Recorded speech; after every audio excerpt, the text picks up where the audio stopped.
Cerno, une anti-enquête. Épisode 71. Je suis dans le 16e arrondissement. C'est la fin de la matinée et j'ai rendez-vous au lycée Molière, rue Ranelagh. Alors je vous explique.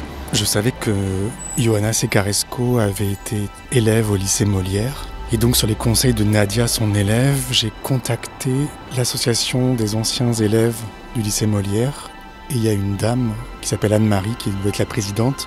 Je lui ai demandé si elle avait des documents, des renseignements sur mademoiselle Secaresco. Et elle m'a dit qu'elle voulait m'aider, soutenir ma démarche. Et elle m'a proposé de visiter le lycée Molière. Donc j'ai rendez-vous avec elle. Quelqu'un qui m'ouvre. Bonjour. J'ai rendez-vous avec Anne-Marie Poutier. Allez hop. Ioana Secaresco. Si vous ressentez le besoin de comprendre, la justice, elle a fait son travail, ça y est, c'est fini, non? il faut aller au bout. Je travaille sur un fait divers qui a eu lieu dans le quartier il y a 30 ans. C'est-à-dire que l'histoire, elle est assez glauque, hein, quand même. 11 vieilles dames assassinées. Mademoiselle Secaresco. Et toujours la même méthode. Tu veux un café? La porte était entrouverte. On sait qui c'est derrière. Le mal existe. Mathurin et Paulin. Les hommes, ils sont dans mon lit. C'est un pervers. Boulevard de Clichy cette fois. Paulin se jetait sur la victime. Personnellement, moi, il m'a rien fait. Madame Secaresco est retrouvée morte, assassinée, le 5 novembre. Pour moi, c'est quelqu'un de très fondateur, en fait. Qu'on tue quelqu'un pour aller faire la fête. Et je regrette de ne pas avoir vécu plus. C'était un mec qui avait tué des vieilles femmes. Tout le monde s'en fout. Ich heiße Thorsten Wolleck. Un monstre. L'inconnu est partout. Le passé ne revient pas.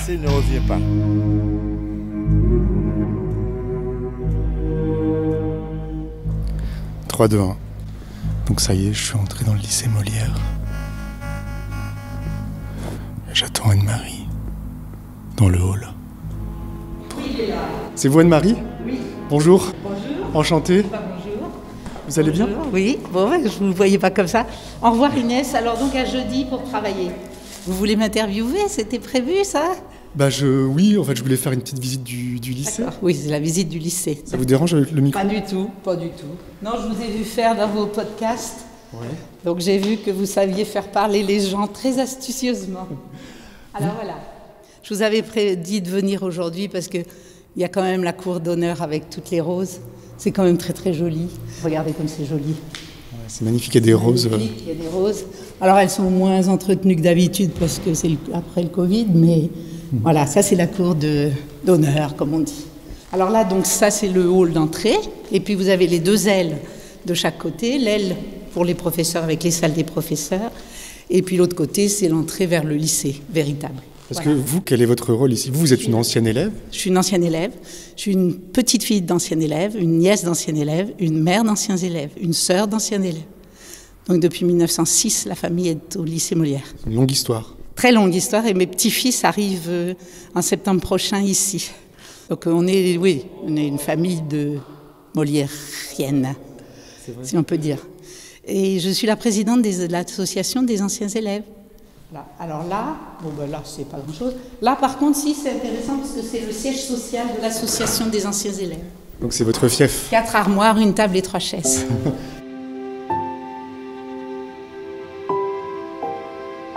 Ça, ce sont les archives. Donc je vous les ai ouvertes un petit peu pour que vous voyez le style.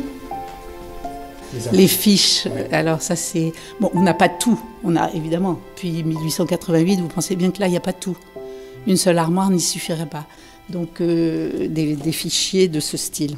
Donc tout est bien rangé. Non, ça a l'air soigné. Voilà, c'est soigné. Justement, la jeune fille que vous venez de voir, là, va venir m'aider un jour par semaine. Et donc je vais lui faire reclasser les choses qui sont difficiles à classer. La lettre D. Parce que vous avez des apostrophes, des E, des U. Et dans le quartier, il y a quand même beaucoup de gens qui ont de ce genre de particules. Ce qui fait que nous, on a classé les mots qui commençaient par D, mais on ne s'est pas occupé du paquet des apostrophes, etc. Et ça, ce sont les archives anciennes. Et c'est là que j'ai retrouvé la lettre de Jeanne dont je vous ai parlé. De Ioana Secaresco. Voilà. Qui se faisait appeler Jeanne ici, j'imagine. Oui, sûrement. C'était francisé? Francisé, oui, sûrement. Et donc, j'avais retrouvé ça dans un paquet de lettres qui était là pour écrire le livre du 80e anniversaire. Et donc, on avait demandé à des anciennes de faire du texte. Et donc, c'est pour ça que vous avez vu cette lettre où elle explique son idée sur l'enseignement, finalement. Mais ça n'a été publié que 20 ans plus tard, dans le livre du centenaire, en fait. Donc, elle était déjà morte. Donc, elle était déjà morte. Cette lettre, effectivement, elle témoigne des idées d'enseignement de Mademoiselle Secaresco. Oui, et puis de sa vie au lycée Molière quand même. Et de son attachement. Et de son attachement, oui. Qui est extrêmement fort.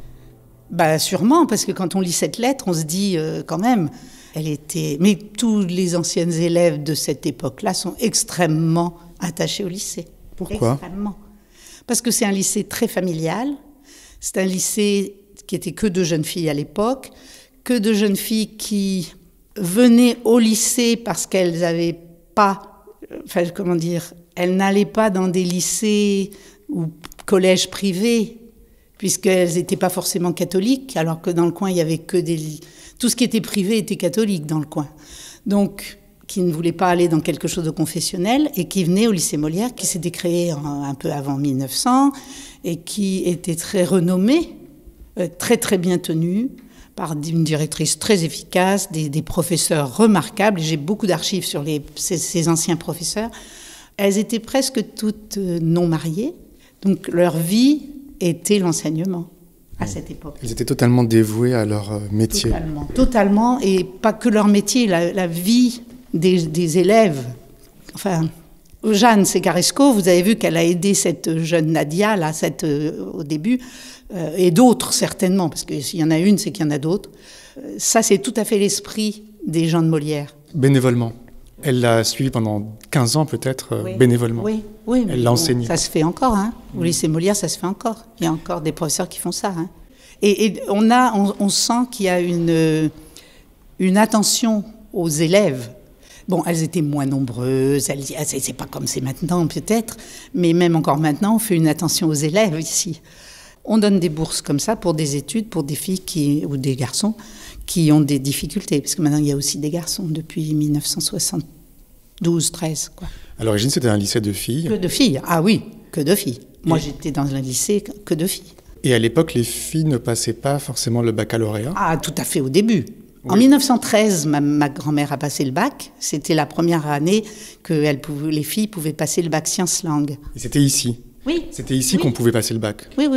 Ah ben, il y avait d'autres lycées de filles, mais ici, c'était connu qu'à Molière, on pouvait passer le bac. Et elles ont voulu passer le bac.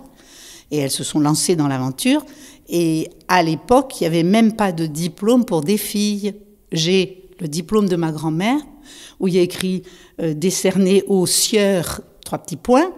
Et donc, ils ont barré et ils ont mis à mademoiselle. Parce qu'il n'y avait même pas de diplôme imprimé pour les filles.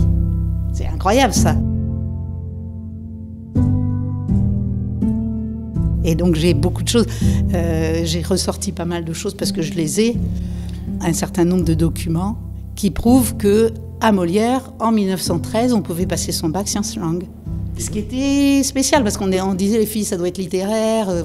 Et puis elles ont dit non, nous on veut faire des sciences. Comment elle s'appelait votre grand-mère ? Mathilde Cormier. Et après son bac, avec 6 de ses copines, donc elles étaient 7, elles sont allées démarcher leurs profs en disant on ne veut pas s'arrêter là. Est-ce que vous nous organisez quelque chose pour l'année prochaine ? Et après, ça a été la guerre de 14, mais l'année 1913 a été une année de ce qu'on pourrait maintenant appeler Hippocagne, lettre supérieure, comme on disait, pour ces 7 filles qui n'ont pas voulu s'arrêter après le bac, qui ont dit, nous, on est des intellectuels. Elles étaient des intellectuelles, ma grand-mère était hyper intellectuelle, et donc, on veut continuer. Et elles ont fait 3/4 d'année, je crois, en plus, avec des professeurs qui ont accepté de les prendre pour continuer des études. Des petites filles, des petites jeunes filles, elles avaient 16 ans, mais 17 ans, 18 ans, et qui ont dit, nous, on veut continuer des études. En 1913, c'est pas évident, hein. C'est beau. C'est superbe. C'est incroyable. Et elle a gardé comme amitié, jusqu'à leur mort, des copines de classe de 6e. Les amitiés de filles de Molière sont extrêmement tenaces. Comment vous l'expliquez? Parce qu'elles vivaient... le lycée, c'était une promotion, devenir lycéenne, dans les temps comme ça anciens, c'était une promotion intellectuelle. Et donc, on était ensemble pour travailler. Et il y avait une ambiance familiale, mais dans le quartier, c'est très familial, de toute façon. Donc, elles étaient très liées entre elles. Évidemment, sans aucun problème ni de politique, ni de religion, ni de tout ça. Hein. Ça, c'est la guerre de 39 qui a apporté ces problèmes. Mais avant, les copines, elles sont juives, elles sont catholiques, tout le monde se... Enfin voilà, chacun a ce qu'il est, et puis voilà. Et pas d'idée politique. Donc c'était un lycée vraiment laïque, mais apolitique à tout, comme on pourrait dire. Et elles avaient une espèce de solidarité, d'amitié très forte. Très très forte, ça c'est sûr. Mais il faut qu'on visite le lycée. Ça, ce sont les salles des professeurs.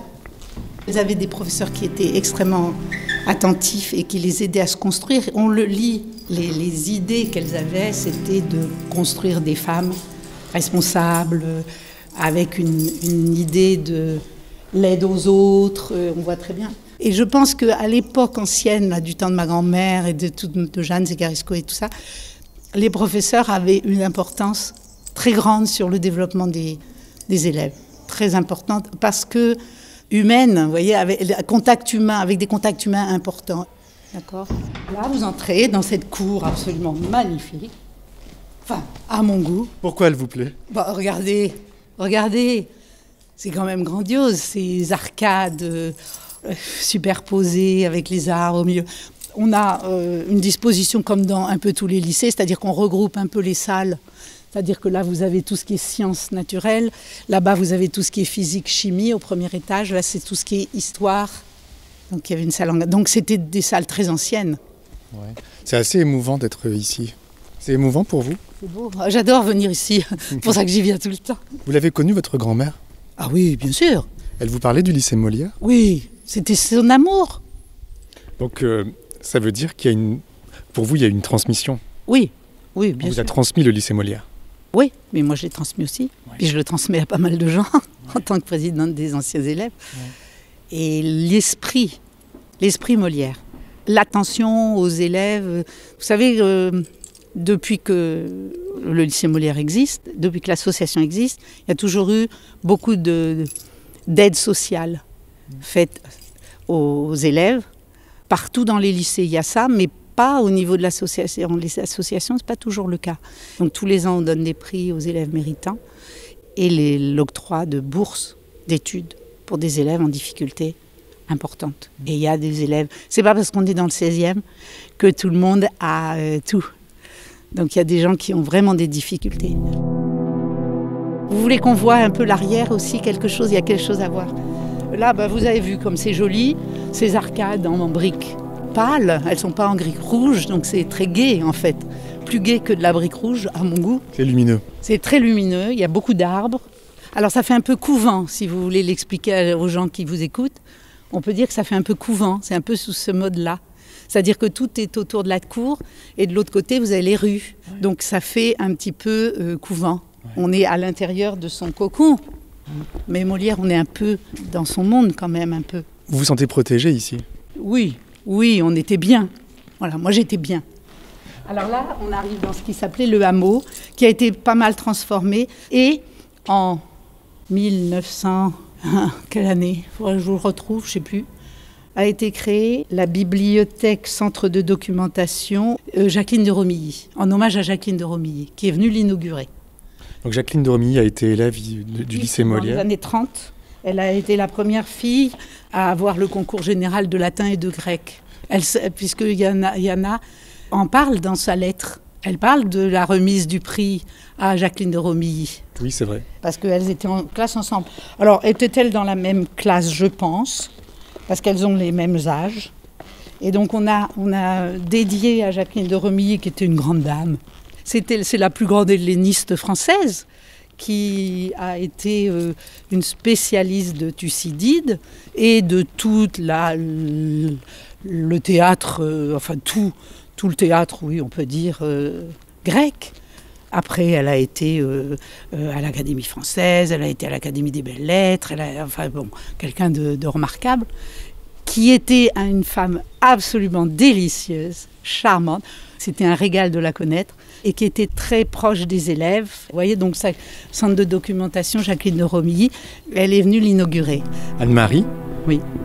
Avec le peu d'informations qu'on a sur Ioana Secaresco, d'après vous, c'était qui cette dame ? Comment vous l'imaginez ? Je l'ai découverte grâce à vous, je vous avoue. Je ne savais rien d'elle, je n'ai aucune idée de qui elle pouvait être, sauf d'après vos podcasts que j'ai écoutés avec beaucoup d'attention, sauf qu'elle était de la même veine que les professeurs attentifs à leurs élèves que je connais du lycée Molière, quoi. Donc ça, sûrement. Et puis, ce que j'ai bien aimé, c'est quand même, elle avait été enseignée d'une certaine façon et elle se retrouvait un peu mal dans la façon dont on lui demandait d'enseigner, j'ai l'impression.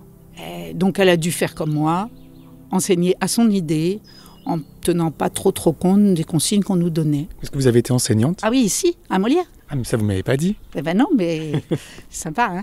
Donc en fait, c'est votre ville, lycée Molière. Oui, vous pouvez pas aimer quand même, quand vous voyez ces bâtiments et tout. Non ? Vous n'êtes pas charmée ? Moi, je suis charmée à chaque fois que je viens. Mademoiselle Secaresco, on sent qu'elle a consacré sa vie à sa mission éducative, l'enseignement, qu'elle ne s'est pas mariée, qu'elle a vécu que pour ça. Oui, c'est vrai. Mais on peut, maintenant, dans la vie actuelle... Ah, j'espère qu'ils ne nous ont pas enfermés. Ah mince, ils nous ont enfermés. Comment ça se fait ? Ah non, c'est ouvert. Ah bon. Oui, mais maintenant, on se dit que à l'époque, les filles intellectuelles, elles n'étaient pas forcément facilement mariables. Or, c'était son cas. Elle avait à s'occuper de sa mère. C'est vrai. Sa mère s'occupait d'elle, je ne sais pas, mais il y avait forcément un lien entre toutes les deux.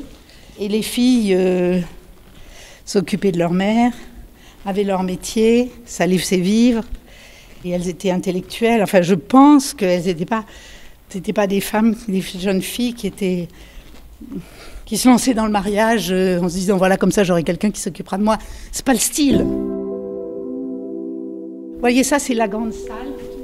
Si vous arrivez à voir, c'est la plus grande salle qui était à un moment de l'époque le réfectoire. Ça, c'est la salle de théâtre. Bonjour, monsieur Desormes. Bonjour. Oui, je vous disais que j'ai été professeur. Elle n'est pas arrivée, la petite, non. J'ai été professeur ici aussi, alors longtemps. C'était en 91 et j'y suis restée jusqu'en 2009. Professeur de sciences naturelles, enfin, de SVT, comme on dit, c'est-à-dire sciences de la vie et de la terre, c'est-à-dire géologie et biologie. C'est une bonne vie. Quoi, d'être professeur ? Oh bah oui, quand vous avez 4 enfants, c'est vraiment super. 4 enfants ? Oui, et il y en a 3 qui sont venus au lycée Molière. Est-ce que c'est ma petite jeune ? Ah mais oui, elle est là, ma petite jeune. Ah, je ne l'avais pas vue. Est-ce que je peux vous interrompre 10 minutes ? Ok, je peux me balader un petit peu ? Oui. Bon, je la vois dans un petit quart d'heure. Je vous rejoins tout à l'heure. Comment ça va ? Bien, Donc Anne-Marie est allée s'occuper d'une jeune fille qui fait une demande de bourse. Et du coup, je me balade tout seul dans les couloirs du lycée Molière. Et bien sûr, je pense à Ioana Secaresco qui était là il y a presque 100 ans et qui a adoré cet endroit. Et je sais que c'est cet endroit qui l'a vraiment façonné. Je suis dans la cour où elle a dû se reposer et discuter avec ses amis. C'est un endroit qui donne envie d'étudier.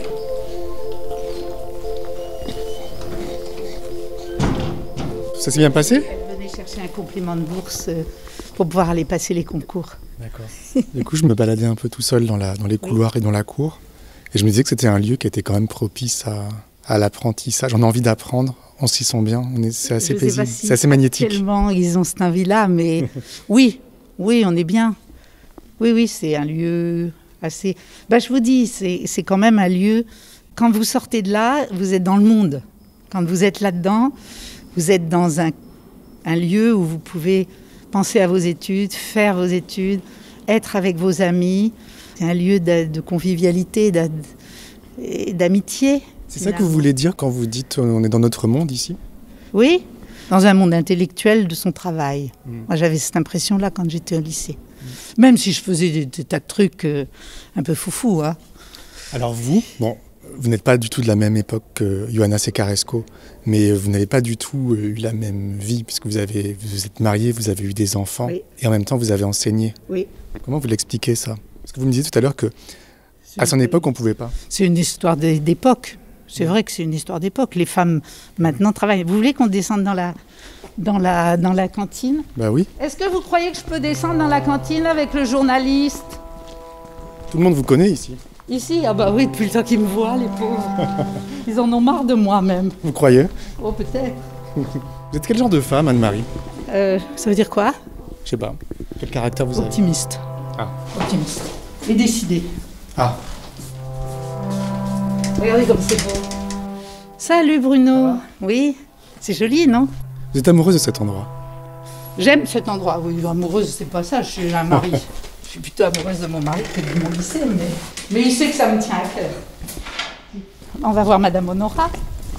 Ça, c'est la proviseure du lycée. D'accord. Bonjour Madame. Je vous vois de loin. Je suis avec le journaliste qui fait le podcast, là, vous savez.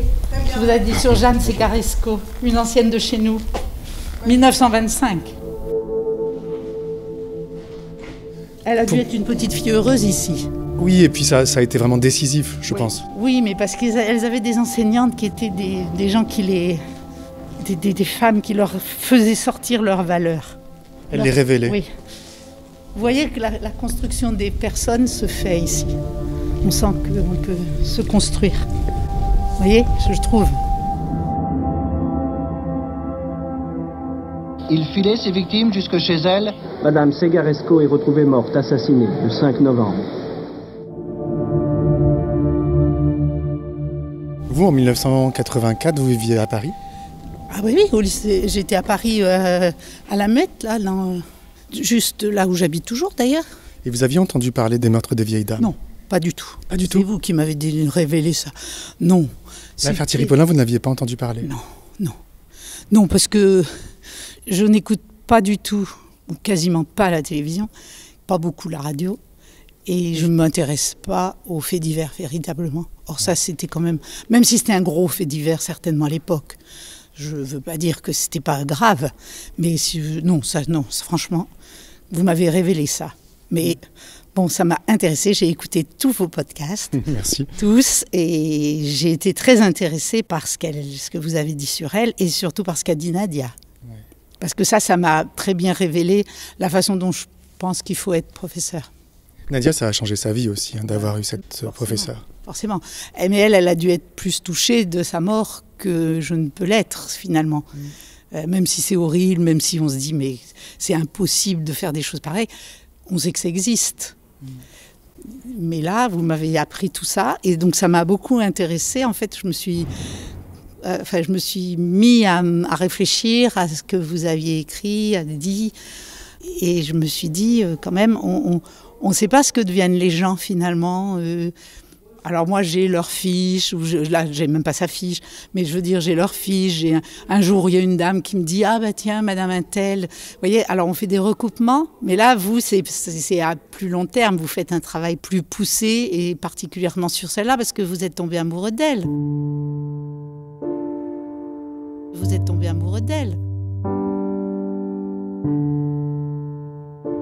Regardez comme c'est beau. C'est beau, hein? Si vous regardez dans le Wikipédia qui a été fait sur le lycée Molière, la photo en 1924, donc c'est tout à fait les mêmes années, des profs, je ne sais pas si vous êtes allés la regarder, mais il y avait un petit nombre de professeurs femmes. Elles sont toutes en robe noire longue, avec des chapeaux, c'est quand même... Ça rigolait pas? Non, ça rigolait pas, mais est-ce que c'est le but de la vie finalement de rigoler? Non, on peut être heureux, mais... tout prendre à la rigolade, non, c'est pas le style. C'était pas le style. Ben bon, moi, c'est pas plus mon style, mais je faisais des choses drôles. On peut faire des choses humoristiques, des choses drôles, mais pas de la rigolade. La rigolade, c'est pas le lieu des enseignants par rapport à leurs élèves, quand même. Vous savez, quand je m'amuse à dire, c'est comme un couvent, mais c'est une vie. Pour ces femmes-là, c'était une vie consacrée. à leur enseignement. Bonjour Monsieur Mamberti. On est en train de faire une émission de radio.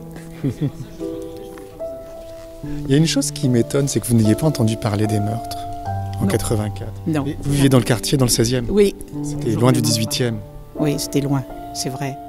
Mais non, c'est pas ça la question, c'est que je suis pas très sensible à écouter les faits divers et tout ça. C'est vrai que je m'intéresse plus aux gens en eux-mêmes et pas en fonction de leurs faits divers, j'avoue.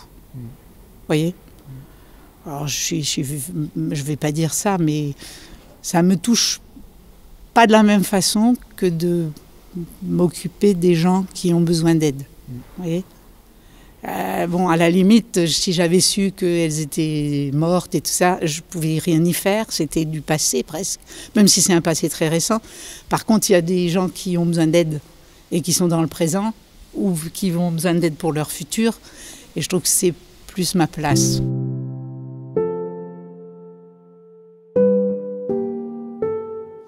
Je me dis que vous avez peut-être passé votre vie à vous occuper des autres. Bah oui, mais c'est quand même plus intéressant que de s'occuper de soi personnellement, non ? Tout le monde ne le fait pas. Non, mais c'est plus... Enfin, je m'occupe de moi aussi, et de ma famille, et de mon mari, et de... Bon, mais oui, s'occuper... Vous savez, quand on est enseignant quand même, c'est quand même pour s'occuper des autres, pour transmettre aux autres, pour éduquer d'autres, pour enseigner à d'autres. Mais ça sert à quoi ? Ah, ça sert à quoi ? Bah, c'est l'avenir du monde. Donc nous, on va passer. Hein. C'est ce qu'il y a de plus important, peut-être. Bah oui, sinon le monde s'arrête. Alors, vous parlez de vous occuper des autres, mais c'est pas tout ce que vous dites, parce que quand vous me parlez du lycée Molière, vous dites s'occuper des autres, mais aussi des gens différents. C'est-à-dire que c'est pas une population homogène, j'ai l'impression. Ah non, c'est pas homogène au lycée Molière. Donc les gens différents. Enfin, c'est homogène. Si, parce qu'ils sont tous collégiens ou lycéens, mais c'est pas homogène au point de vue social, ça c'est sûr. À la Molière, c'est sûr. Hein ? Par rapport à d'autres établissements, alors tout le monde dit « Ah, mais c'est dans le 16e, alors c'est un lycée très élitiste, d'une certaine classe, ou tout ça. » Pas du tout. Au lycée Molière, il y a 42 nationalités différentes. Oui, et on voit qu'à l'époque aussi, il y avait beaucoup d'étrangers. Vous avez énormément d'étrangers au lycée Molière, parce que c'était un lycée qui accueillait des filles. Donc les petites filles qui venaient, les Russes blancs, les familles qui fuyaient, des pogroms ou je ne sais, tout ce qu'on peut imaginer qu'il y avait à l'époque, comme maintenant, hein, pareil maintenant, exactement pareil maintenant. On a des migrants de la même façon, c'est la migration. Vous aviez des petites filles qui venaient forcément ici parce que, que devenait leur maman ? Leur maman était gardienne d'immeuble. Leur maman était femme de ménage, leur maman était institutrice, Et donc, on allait au lycée parce que soit pour les uns, c'était une promotion sociale, soit pour les autres, c'était une continuation normale de ce qu'étaient les parents. Et donc, on allait au lycée, on était des filles, on allait au lycée Molière. Vous avez des gens qui vont être très intellectuels à fond, avec un niveau social énorme et tout ça. Puis vous avez des gens qui sont tout à fait ordinaires, puis vous avez des gens qui sont moyens, de classe moyenne, comme on disait. Et puis vous avez des petites gens adorables et qui réussissent merveilleusement bien. Et vous vous situez où ? Moi, forcément, je suis de classe plutôt bourgeoise, forcément, de par ma famille. Voilà, on a de quoi vivre, on a la chance de vivre dans un quartier formidable, on a la chance d'habiter un appartement dans un immeuble de famille, on a énormément de chance. Mais vous voyez... c'est ce que m'a dit une dame dans le taxi hier, quand elle nous a ramenés. Elle a dit « Oh là là, vous allez dans le 16e, mais vous n'êtes pas du tout comme les gens du 16e. » Alors je lui ai dit « Mais ça veut dire quoi ?»« Vous n'êtes pas hautain, vous n'êtes pas... » Parce qu'on parlait avec elle dans le taxi et « Oh là là, vous êtes humble et vous êtes proche des gens, vous êtes attentif. » On rentrait avec mon mari hier, là. Oui, c'est vrai, mais il y a plein de gens comme ça, même dans le 16e. Enfin, il ne faut pas non plus caricaturer... Il y a facilement des caricatures. Parce que vous auriez pu ne penser qu'à vous, avoir une vie confortable sans vous soucier des autres. Ça, c'était possible. Oui, financièrement, intellectuellement, on a tout ce qu'il faut pour vivre, tout ça. Parce que moi, je peux ne pas déprimer, parce que j'ai un joli appartement, lumineux, j'ai un mari super. Donc, on vit très très bien. J'aurais pu vivre cette vie comme ça, oui, ça c'est vrai, on peut. Il y a des gens qui vivent comme ça, hein. Il y a des gens qui vivent bien repliés et bien tranquillos. Et C'est... Voilà. Qu'est-ce qui explique que vous ne l'ayez pas fait? C'est mon caractère, je sais pas. C'est la façon dont mes parents m'ont éduquée aussi. Ou le lycée? Et dont le lycée m'a formée, oui. Je veux dire, connaître la vie des autres vous apporte. On a des migrants ici, hein, des gens sans papier, des choses comme ça. Il ne faut pas croire qu'on n'a que les gens de la haute. On a des gens qui sont dans des situations difficiles, vraiment difficiles. Il ne faut pas croire que c'est pas ça qui ça vous apporte, ça. Vous êtes une femme de gauche? Non. De droite? Non, je vote, mais oui, plus de droite que de gauche. Mais c'est pas parce qu'on est de droite qu'on peut pas être social, c'est pas parce qu'on est de gauche qu'on l'est forcément. Mais vous êtes fort pour faire parler les gens. C'est mon métier. Oui, mais ça se voit, vous êtes bien dans votre métier. Vous êtes bien dans votre peau. J'adore mon travail. Ah oui, ça se voit. Ben moi, je vous aime bien. Alors, j'ai bien aimé ce que vous faisiez. J'ai aimé la façon dont votre fil criminel, là. Alors, en dehors du fait que ça s'occupe de ces femmes-là spécialement et que vous essayez de comprendre comment un cerveau humain peut choisir, cibler ces femmes-là, c'est ça qui me perturbe dans ce fait divers, enfin, cet énorme fait divers. C'est comment est-ce qu'un cerveau humain, normal, peut faire ça. Donc, on doit se dire, c'est qu'il n'était pas normal, son cerveau. Il avait subi des choses certainement qui ont construit une personnalité quand même très perverse. Enfin, je sais pas, moi j'appelle ça de la perversion, de s'attaquer justement aux gens faibles. Mais vous avez beaucoup de gens qui s'attaquent aux gens faibles. C'est facile de s'attaquer aux gens faibles. Si vous êtes faible, on peut facilement vous écraser. C'est un signe de faiblesse de s'attaquer aux gens faibles. Ouais. Là, ça va plus loin quand même. Là, non, c'est de la perversion quand même, non? Je sais pas, comment vous voyez ça, vous? On parle de Thierry Paulin. Oui, je parle de votre Thierry Paulin, là. C'est pas le mien. Non, mais vous habitez pas loin de là où il était. Son copain, du moins. Cette histoire de couple, de couple infernal aussi, moi, c'est perturbant, ça, non? Qu'il y en ait un qui le fasse. Bon, il est perturbé, il fait des choses affreuses. Les criminels sont souvent des gens qui ont du mal à vivre dans une société, hein, quand même. Mais qu'il arrive à pervertir l'autre, le deuxième, là, qui s'appelle celui... Mathurin. Mathurin, là, c'est ça. Ça, c'est fort. Mais vous voyez comme vous êtes fort pour faire parler les gens. On peut se dire que quelqu'un de mauvais peut être fort pour transformer quelqu'un de bien en mauvais. Vous arrivez à... Vous me faites parler, vous voyez comme vous me faites parler. On peut arriver à transformer l'autre, je pense, en bien ou en mal. Alors moi, j'ai préféré essayer de les transformer en bien. Il n'y avait pas de photos à l'époque, des photos de classe, si. Dans les années 20? Si, mais je n'ai pas... Vous n'avez pas? Si, j'en ai, mais comment savoir qui c'est? Ah, on peut essayer de reconnaître. Oui, mais j'ai pas les classes rangées. Ils n'ont pas gardé ici tout. J'ai pas tout. J'en ai un peu, mais j'en ai des... J'ai pas tout. Alors j'en ai là des photos. Mais il n'y a pas de choses qui seront de cette époque-là. Alors, vous voyez, c'est les 47, ça vous intéresse pas, c'est trop tard. Je vais faire trier tout ça à la petite jeune, là. Non, j'ai un garçon qui doit venir m'aider aussi. Ah ben voilà. Ah ben il y a Jacqueline. Bah vous voyez, vous êtes malin, vous. Ça c'est... Qu'est-ce que c'est que ça? Jacqueline David, elle est là. Ça, on la reconnaît. Alors votre Secaresco, si vous savez où elle est, moi je veux bien, mais... Attendez. Il y a les noms derrière. Oui, je savais même pas que j'avais ça. Secaresco. Ah, vous avez raison. Oh, vous êtes formidable. Alors, elle est où? Que vous êtes malin. J'ai peut-être même sa signature. Attendez. 1927. 4e A. Madame d'Etchebarne. Pour être très connue, Madame d'Etchebarne. Professeur. Donc alors Secaresco, elle est où? Elle est en bas. 1, 2, 3, 4, deuxième 5, en partant de la gauche. 6, 7, oui, on peut le croire. Deuxième en partant de la gauche. 1, 2, 3, 4, 5, 6, 7. Oui, il y a 7 noms. C'est peut-être celle-là. Vous voyez, c'est peut-être... Ah oui, c'est elle. À suivre. Merci à Farah, à Théo Boulanger pour sa musique, ainsi qu'à tous les contributeurs au Patreon qui financent ce travail. Comme eux, vous avez la possibilité de participer à cette anti-enquête et d'écouter des épisodes inédits en vous abonnant sur patreon.com/cerno. Patreon.com/cerno. Et si vous ne pouvez pas, mettez des étoiles et laissez des commentaires sur votre appli de podcast. Un grand merci, rendez-vous dans 2 semaines, et d'ici là, Françoise ! Ne laissez pas traîner vos grands-mères. Ne laissez pas traîner vos grands-mères. Françoise !